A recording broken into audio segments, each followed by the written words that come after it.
Hello students, welcome to the lecture. स्वागत है आपका इस वीडियो में। आज हम लोग बात करने वाले हैं क्लास 11th के टॉपिक काइनेमेटिक्स की। काइनेमेटिक्स क्या चीज़ होती है, इसके अंदर हम लोग क्या क्या चीज़ पढ़ेंगे। स्टार्टिंग करते हैं काइनेमेटिक्स टर्म को समझने से कि काइनेमेटिक्स का एग्जैक्टली मतलब क्या होता है। आप ये समझना, काइनेमेटिक्स फिजिक्स की वो ब्रांच है जिसमें हम लोग बॉडीज के मोशन को डिस्कस करते हैं, मोशन के पीछे के कॉज को डिस्कस नहीं करते।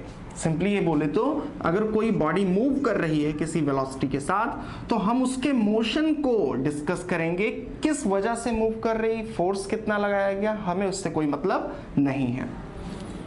ये चीज़ तो हमको क्लियर हो जाती है कि काइनेमेटिक्स में हमें बॉडीज के मोशन को पढ़ना है। मोशन कितने टाइप से हो सकता है देखते हैं। पहला मान लेते हैं कि अगर आप किसी भी बॉडी को छोड़ते हैं, मान लीजिए कि आपने एक स्टोन को छोड़ दिया तो वो स्टोन सीधे नीचे की तरफ आएगा, ठीक है, ये भी एक मोशन है। या फिर एक हाईवे है जिस पे स्ट्रेट लाइन में एक कार मूव कर रही है, स्ट्रेट लाइन में एकदम सीधे एक कार मूव कर रही है, ये भी हमारा मोशन है।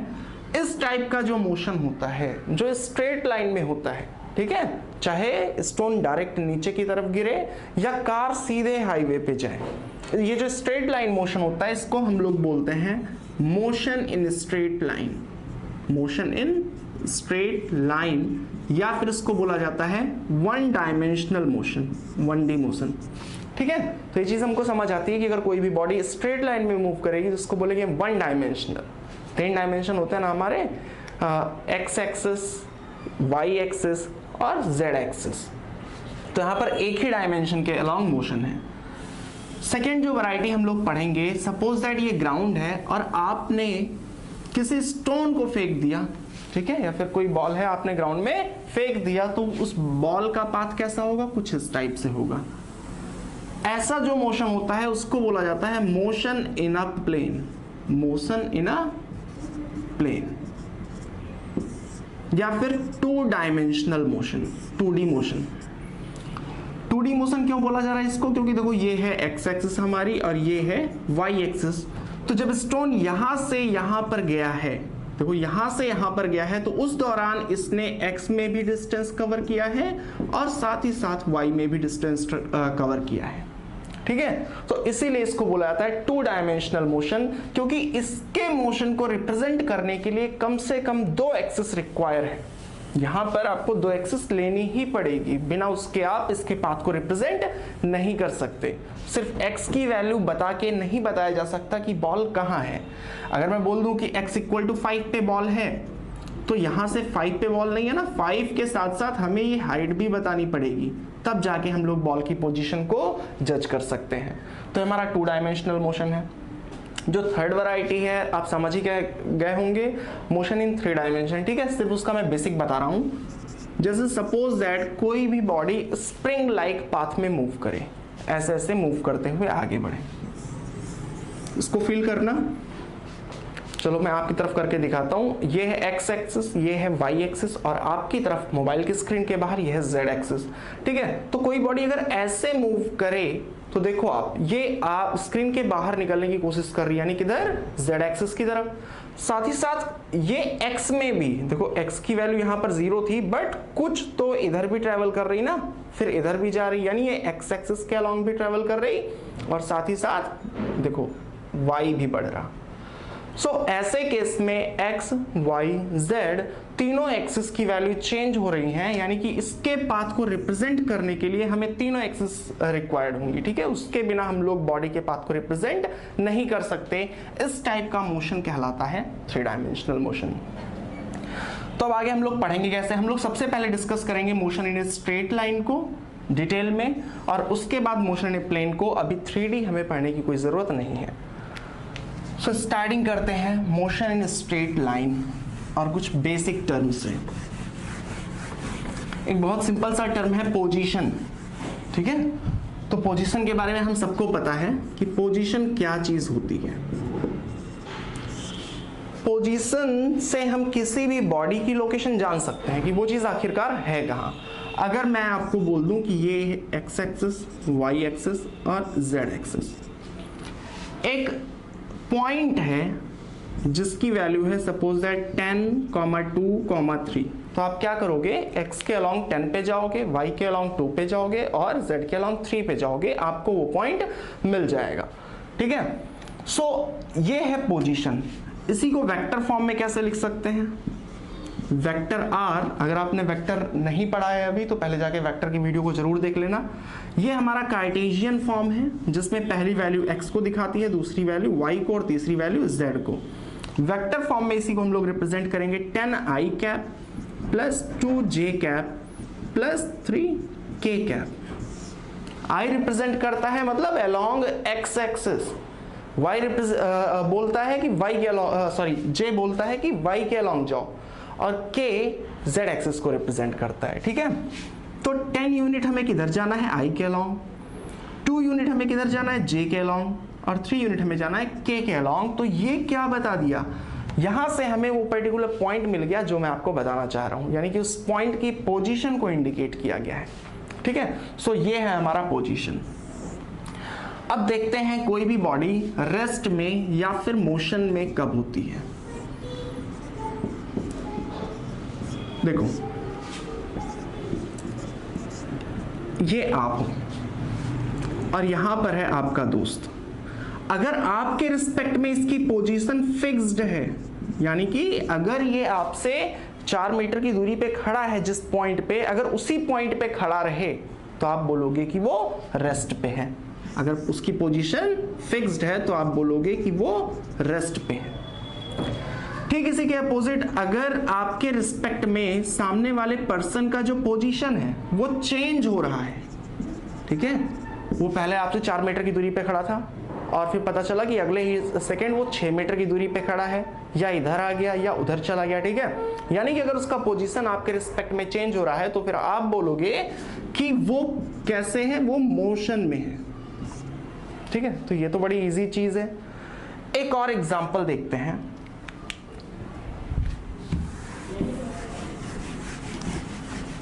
सपोज दैट आप किसी ट्रेन में बैठे हो लॉकडाउन के बाद, या इससे पहले, लॉकडाउन से पहले भी आप कभी बैठे होगे। तो ये है हमारी ट्रेन और यहाँ पर है दो सीट, आप यहाँ बैठे हो, यहाँ पर आपका फ्रेंड बैठा है और मैं हूँ बाहर।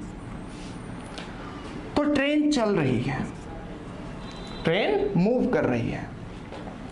मेरे लिए तो आप दोनों की पोजीशन, या फिर मैं आपके दोस्त को देखता हूं तो मैं देख रहा हूं कि इसकी पोजीशन मेरे अकॉर्डिंग चेंज हो रही है, क्योंकि ये अभी मुझसे 10 मीटर पर है, फिर अगले ही सेकंड ये मुझसे 20 मीटर पे हो जाएगा। तो मैं बोलूंगा कि किस पे है, मोशन पे है।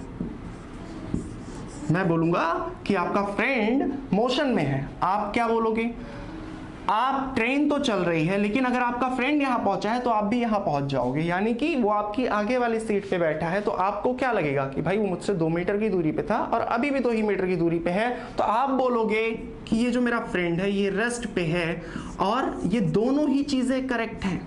ठीक है, आप बोल रहे हो कि ये रेस्ट पे है, मैं बोल रहा हूं ये मोशन पे है, और हम दोनों अपनी अपनी जगह सही हैं। इसीलिए बोलते हैं कि motion is a relative term. ठीक है, रिलेटिव टर्म, ये डिफरेंट पर्सन के अकॉर्डिंग डिफरेंट हो सकता है। आपका दोस्त आपके लिए रेस्ट पे है, आप सही हो, पर मेरे लिए आपका दोस्त मोशन पे है और मैं अपनी जगह पे सही हूं। ठीक है, सो ये चीज हमें बेसिक जो फंडामेंटल है वो समझ में आ गया। अब जब मोशन की बात करते हैं तो कुछ और टर्म्स हैं जो आपने पहले भी सुने होंगे, डिस्टेंस और डिस्प्लेसमेंट। देखो, एकदम बेसिक से शुरू करेंगे और एकदम एडवांस पे जाएंगे। सबसे पहला है डिस्टेंस,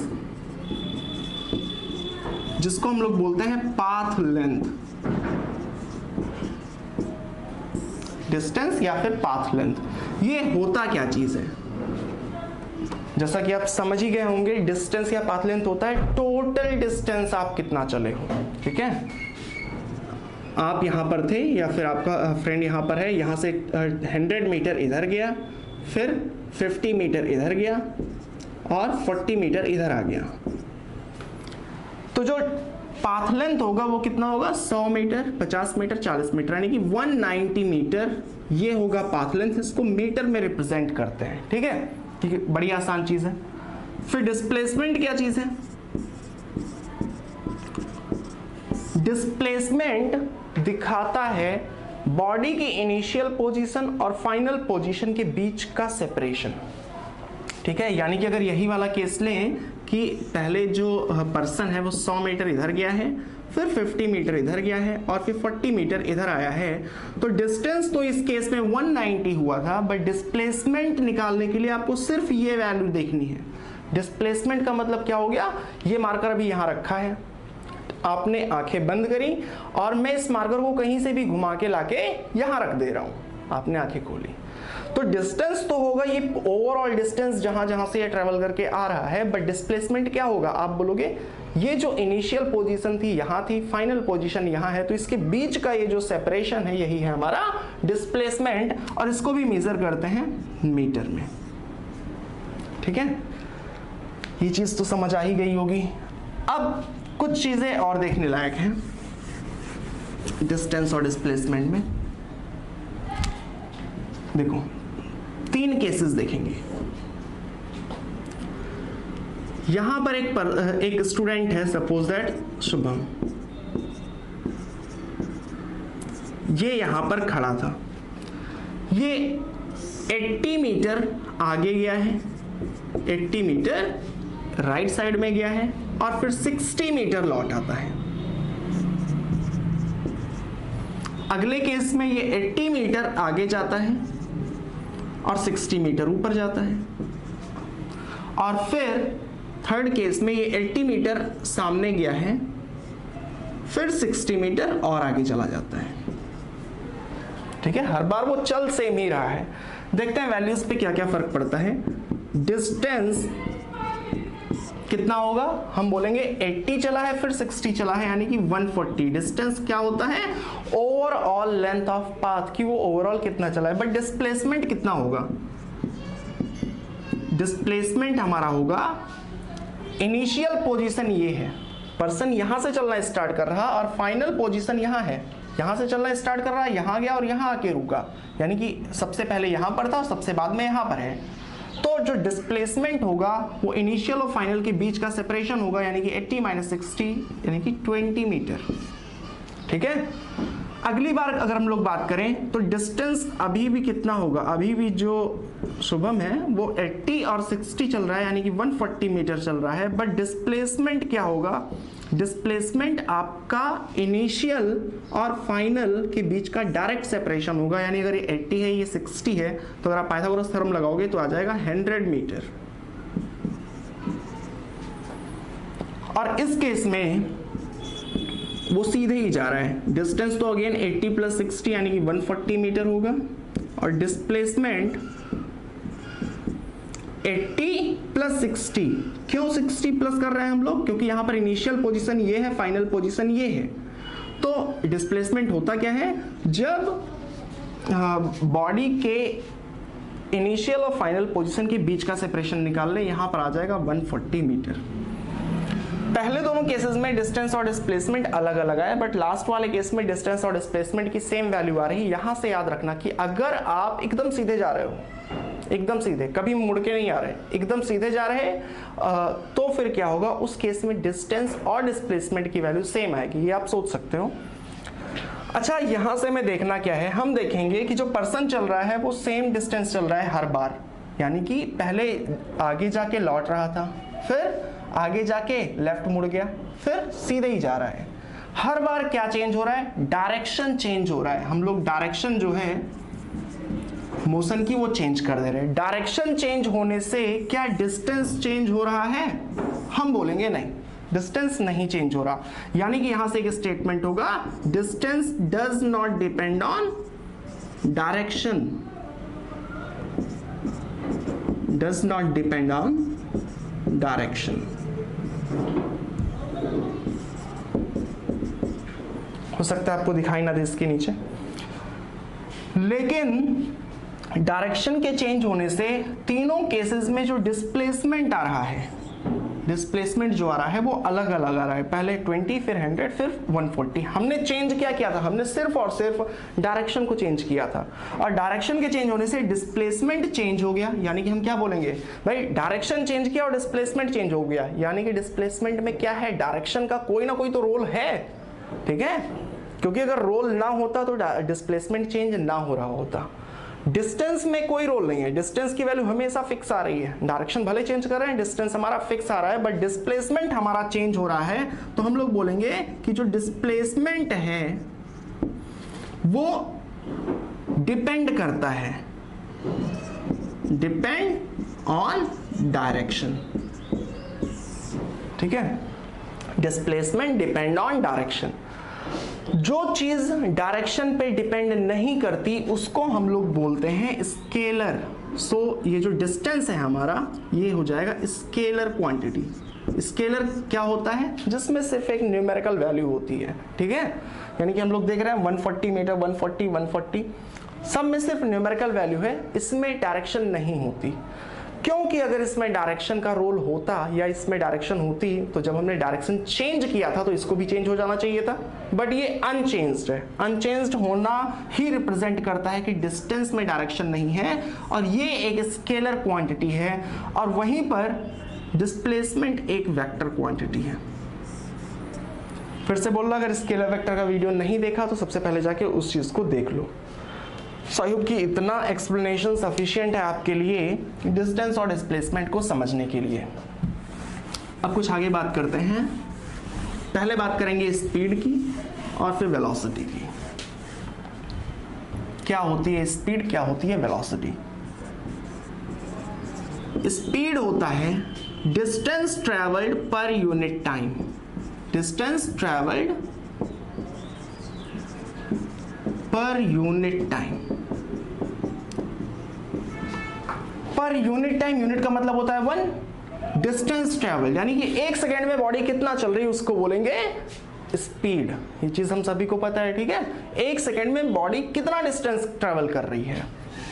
कोई पर्सन यहां पर है और यहां से 100 मीटर चला जाता है और उसके बाद मान लो ये 80 मीटर, वही पुराना केस लेते हैं, 80 मीटर आगे जाता है और फिर 60 मीटर लौट आता है।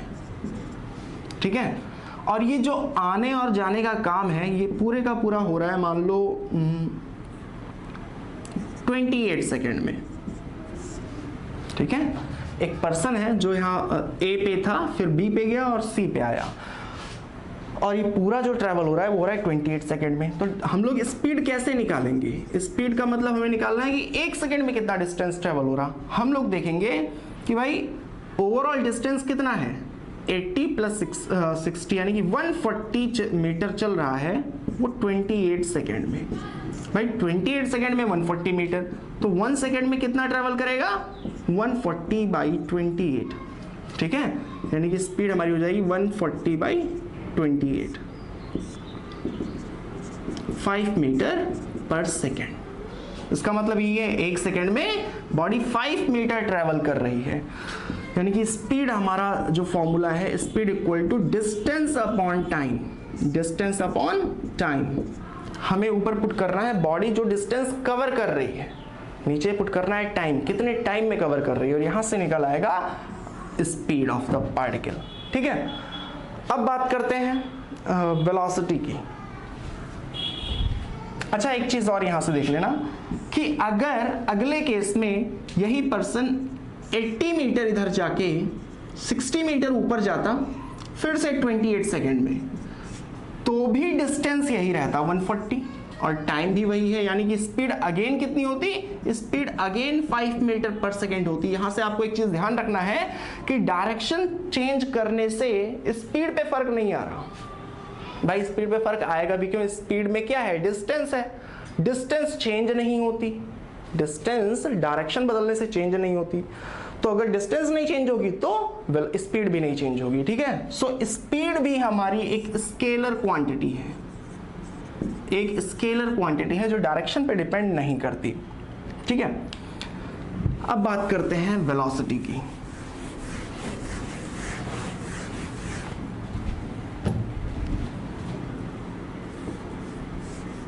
वेलोसिटी, ये जो डिस्टेंस है इसी की जगह पे हम कर देंगे डिस्प्लेसमेंट।